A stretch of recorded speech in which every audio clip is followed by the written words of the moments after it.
My thieving sister-in-law stole my family heirloom earrings, then assaulted me, so I had her arrested and pressed charges. My entire family sided with her, and my brother started fabricating evidence to try prove that she was innocent. My brother and sister-in-law had come over to visit my parents, and during dinner I confronted my SIL about how she stole from me. I asked her where my great-grandmother's earrings were, and took out the security camera that I kept in my room. I played the footage, which showed her sneaking into my room and going through my drawers, then taking them. My brother was the first to respond that she did it for a good cause. I asked what this cause was, and she said she pawned them so they could have more money for the wedding. I instantly lost it. I called her a thieving bitch and told my parents, who were staying silent, to call the cops as I'm pressing charges. "Oh no, you're not," my sister-in-law responded, before walking over and slapping me. She then started pulling my hair and screaming. She even picked up a glass and smashed it over my head, causing red to start pouring out of me. While this was happening, I saw my mother in the living room dialing 911. The police arrived quickly, and when they saw my wounds, they asked what was going on. I started explaining to the police what had happened, but my sister-in-law was saying everything she could to stop them from doing so. This got the cops suspicious, and they asked to see the footage. When they saw it, they didn't need much more convincing. Emily was arrested right then and there in front of the entire family. I was sort of satisfied. You see, Emily was the kind of person who would do anything to be the center of attention, especially when it came to celebrations. She had this obsession with always wanting everything to be bigger, better, and more extravagant than anyone else's. In her mind, she was like some kind of modern-day Daisy Buchanan from The Great Gatsby, floating around in luxury and hosting these jaw-dropping events where she was the star. But Emily didn't have the money to support her fantasies. She and my brother David were constantly living beyond their means. When she was planning the reception, she talked about it as if it were the biggest event of the year. She was determined to have the most stunning venue, the most expensive flowers, and the best catering no matter the cost. She was known to max out credit cards, take out loans, and do anything to satisfy that desire for validation. And even though David knew they were drowning in debt, he still enabled her fantasies. David had always been the type to make poor choices when it came to women. His relationships were consistently with girls who cared more about material possessions over meaningful connections, and he had a habit of chasing after women who seemed perfect on the surface but were hollow underneath. Emily was no different. She had charm, but her fixation on luxury and status was obvious even before they got married. David saw it too, but he chose to ignore it. He had convinced himself that Emily's need for material things wasn't as bad as it seemed. David never believed he could do better than her. Emily's constant obsession with her appearance was everything David had fallen for before, yet he still went through with the proposal. I assumed he thought that maybe this time would be different. David's fear of being alone or not finding someone better pushed him to overlook the flaws that everyone else could see. So when Emily sold the earrings and got arrested after our fight, David reacted exactly as expected. That very night, he bailed her out of jail without hesitation. It didn't matter to him that Emily had betrayed the family's trust. David's loyalty to her was solid, so much so that he had convinced himself that she wasn't in the wrong. David came to me later that night, furious. He accused me of overreacting, said I was blowing everything out of proportion, and told me that the earrings weren't worth much anyway. He said Emily was desperate because they needed money for their wedding reception, and it wasn't a big deal since she was now part of the family. He said she had every right to have those earrings as we did. I lost it. I told him that the earrings weren't about the money. They were about family. I was heartbroken that my own brother couldn't see why this hurt me so much. On top of that, she assaulted me. And she's lucky I'm only pressing charges for the theft, and not for that too. Instead of understanding, however, he started spinning the situation in his favor, telling the family I was being dramatic, that I'd always been jealous of Emily, and that I was just trying to start drama. He even had the nerve to tell some of our extended family that I had given Emily the earrings as a wedding gift. My parents, who had been so supportive at the beginning,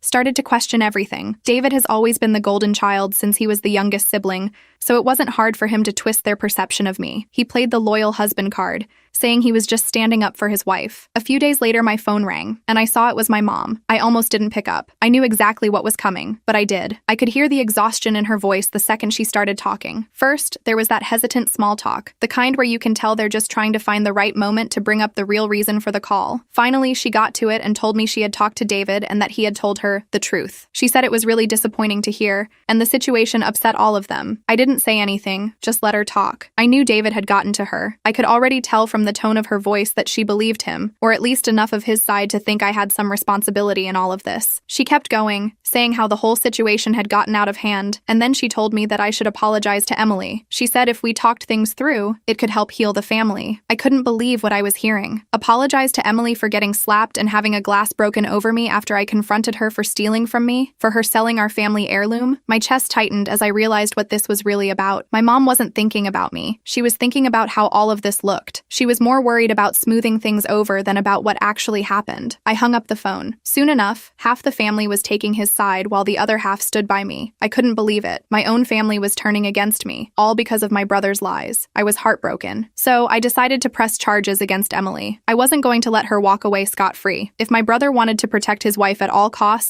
fine. But I wasn't about to let them gaslight me into thinking I was wrong. It was theft, plain and simple. David wasted no time in twisting the situation to protect Emily. The moment I pressed charges, he began telling anyone who would listen that I was only after the money, and that I had blown the whole thing out of proportion because I was jealous of Emily. According to him, I'd always been jealous of her, of their relationship, and that's why I was making a big deal out of a pair of earrings. I heard through the family grapevine that he'd been calling up relatives and told them that I got Emily put in jail because I couldn't fathom my younger brother marrying someone as good as Emily since I hadn't met my person yet. He painted me as some kind of greedy, vengeful sister who couldn't stand to see him happy. It didn't take long for people to start believing his lies. Suddenly, family members who had been supportive started questioning me, asking if maybe I was being too harsh and if pressing charges was really necessary. I knew I couldn't face this legal battle alone, so I hired a lawyer. I thought the evidence would be straightforward, especially with the security footage and the undeniable fact that the earrings had been sold. But I underestimated just how far David would go to protect his wife. As soon as the legal process began,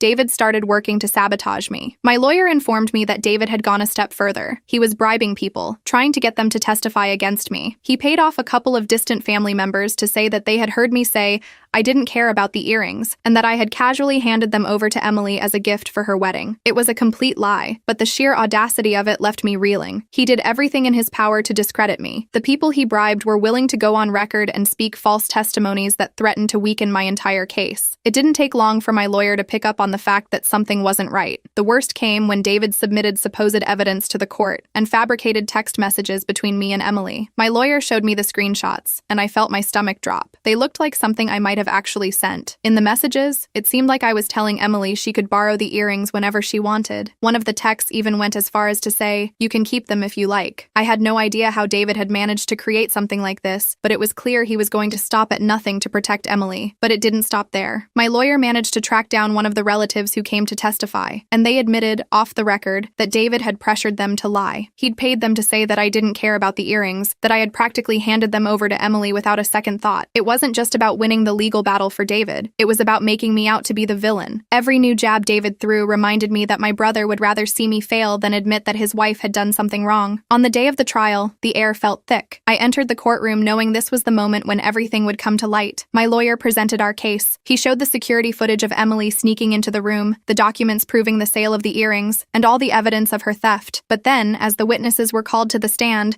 David's plan began to unravel. The first witness was a distant cousin. Under the pressure of cross-examination, the cousin's shaky confidence gave way, and he admitted that David had paid him to tell the false story. The courtroom shifted, and tension built up as our cousin's confession exposed David's. Next came a family friend, who also confessed to being bribed by David. Each testimony chipped away at the narrative David had tried to create. These were people he had trusted to lie for him, but under oath, they couldn't keep up the facade. The real blow came when my lawyer presented the fabricated evidence, text messages David had created to make it look like I had given Emily the earrings. Expert testimony confirmed they had been digitally altered, solidifying that David had tried to deceive the court. The judge was appalled by the extent of David's lies and ordered his arrest for fabricating evidence and bribing witnesses. David was led out of the courtroom in handcuffs. His desperate attempts to control the situation had collapsed entirely. Now left to face the consequences alone, Emily was convicted of theft. The evidence against her was undeniable. The security footage and sales records sealed her fate. The judge awarded me the full value of the earrings, along with part of the inheritance my brother and parents had tried to keep hidden from me. Apparently,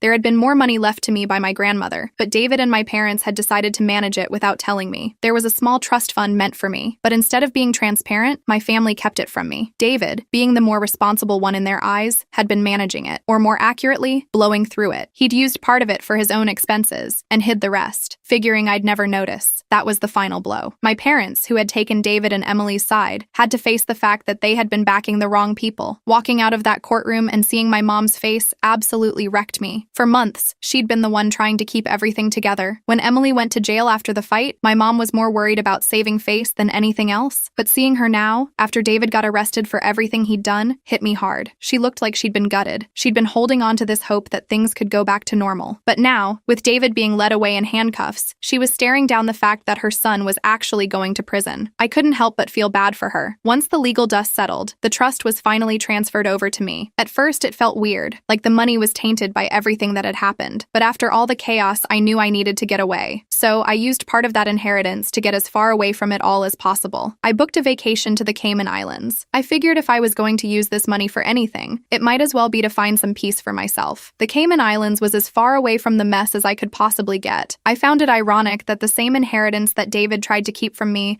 was being used as my vacation money while he was going to spend years in a cell. Once I arrived, it was like I could finally exhale. For the first time in what felt like forever, I wasn't constantly thinking about the trial or my broken family. It was just me, the ocean, and a chance to finally process everything that had happened. I swam, I read, I laid in the sun, and for a little while, it was just about me. Now David is in prison, Emily's reputation is in ruins, and my relationship with my family is complicated. I've cut ties with my brother completely. My parents are trying to make amends, but it's hard to forgive them for how they treated me during this whole ordeal.